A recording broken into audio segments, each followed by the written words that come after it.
Hey friends, welcome back to my channel. और कैसे हैं आप सब?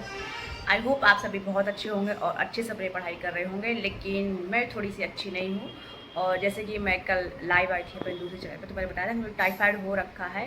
सो स्कूल जाना होता है और थोड़ी जैसे मुझे थोड़ा सा मतलब अच्छा फील होता है तो मैं थोड़ी सी अपनी स्टडी कर लेती हूँ। उतनी नहीं हो पाती है लेकिन मैं कोशिश करती हूँ कि रोज़ चाहे मुझे वो 1 घंटा करना पड़े या फिर जो मेरे नोट्स हैं मैं उनका रिवीजन कर लूँ, पर मैं स्टडी करती ज़रूर हूँ। और सबको पढ़ना चाहिए, बुक्स वैसे भी पढ़नी चाहिए। उससे क्या होता है कि हमारे माइंड में एक तो नया नया आइडियाज़ होता है और फिर क्या होता है कि जो चीज़ नहीं होती कि थोड़ा ये तो खाली माइंड नहीं रहना चाहिए, तो कुछ ना कुछ अपने आप को थोड़ा अपडेट करते रहना चाहिए कि देश दुनिया में क्या हो रहा है वो जानना चाहिए। और ऑब्वियसली जब हम अपने लाइफ के 25-26 साल स्टडी करते करते निकाल देते हैं तो कहीं ना कहीं पढ़ाई की आदत हो जाती है कि हम कुछ भी पढ़ें। कहीं मतलब ऐसा लगता रहता है कि मैं चीज़ें भूलती नहीं गई हूँ। और बहुत सारी चीज़ें हैं जो मैं भूल भी गई हूँ, बहुत छोटी छोटी सी चीज़ें जो मैं भूल गई हूँ। सो पता नहीं क्यों अब मेरा ऐसा मन कर रहा है कि मैं फिर से ऑफलाइन कोचिंग ज्वाइन करूँ और अपनी स्टडी चालू करूँ। मुझे मेरे पास टीचिंग की जॉब है लेकिन अब मुझे टीचिंग की जॉब दोबारा नहीं चाहिए।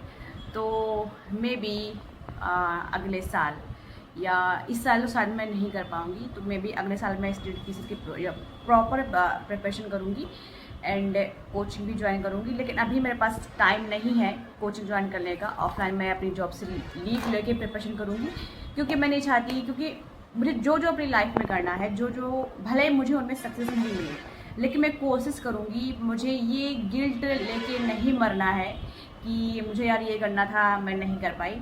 तो वो मुझे था बचपन में, थोड़ा सा था, थोड़ा पापा बोलते रहते थे कि नहीं तुमको पढ़ोगे कि ये बनना है, डीएम बनना है, तो मैं नहीं बन पाई हूँ।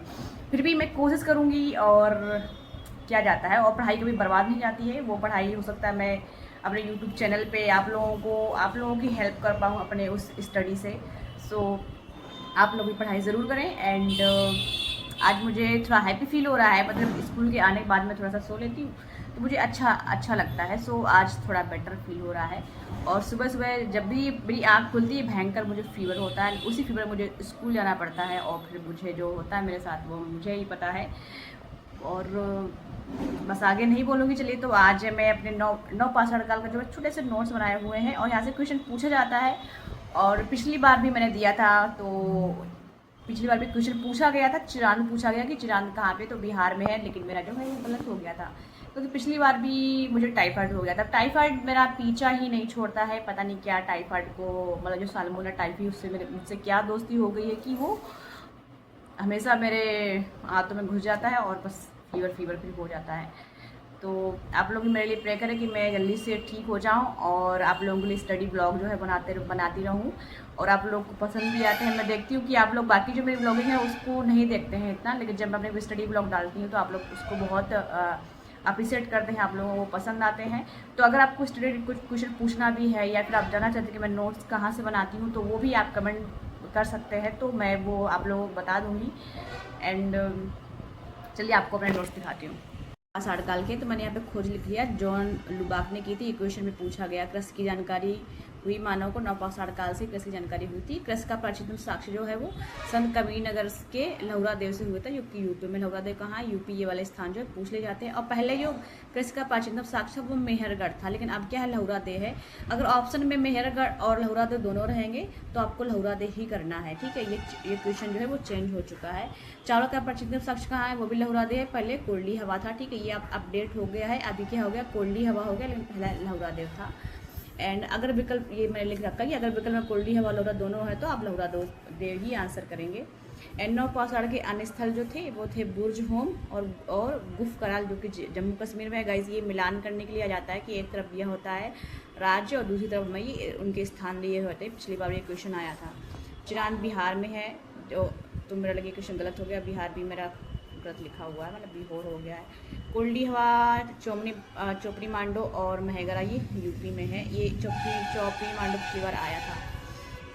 एंड बुर्ज होम में के बारे में आप देख लेते हैं कि गर्तावास अर्थात गड्ढादार घर का साक्ष्य मिला था बुर्ज होम से, जो कि जम्मू कश्मीर में है। मालिक के साथ कुत्ते के दफनाने का साक्ष्य भी हमें बुर्ज होम से मिला था। गुफकराल से भी गर्तावास मिला था। चिरान से क्या मिला था कि हिरण के सींग से निर्मित उपकरण और हड्डियों से निर्मित उपकरण जो है मिले थे, और ये हड्डियाँ किसकी थी? पशुओं की हड्डियाँ थी। कोल्डी हवा से देख लेते हैं, यहाँ से प्राचीनतम चावल के साक्ष्य मिले थे, जैसे कि अभी हम उसमें डिस्कस कर चुके हैं। चोपड़ी मांडो से हमें मृदभांड का प्राचीन साक्ष्य मिला है। महेगरा से गौशाला का प्राचीनतम साक्ष्य मिला हुआ है। और ये कोल्डी हवा, चोपड़ी मांडो और महगन कौन सा, इसको बेलन घाटी बोलते हैं, यानी बेलन नदी के तट पर पाए गए। मेरी वीडियो अच्छी लगी होगी और आप भी मेरे नोट्स देख के बना सकते हैं। ये पीसीएस के नोट्स हैं और आपको जो वनडे एग्ज़ाम है ये वहाँ पे भी आपको हेल्प करेंगे, क्योंकि आपका 12 ल्यूशन तो होगी ही, तो ल्यूशन में ये सारी चीज़ें नहीं दी गई हैं।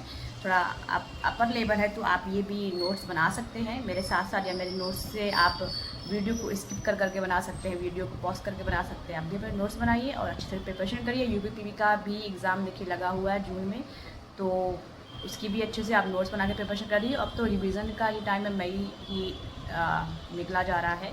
सो मिलते हैं नेक्स्ट ब्लॉग में नेक्स्ट टॉपिक के साथ।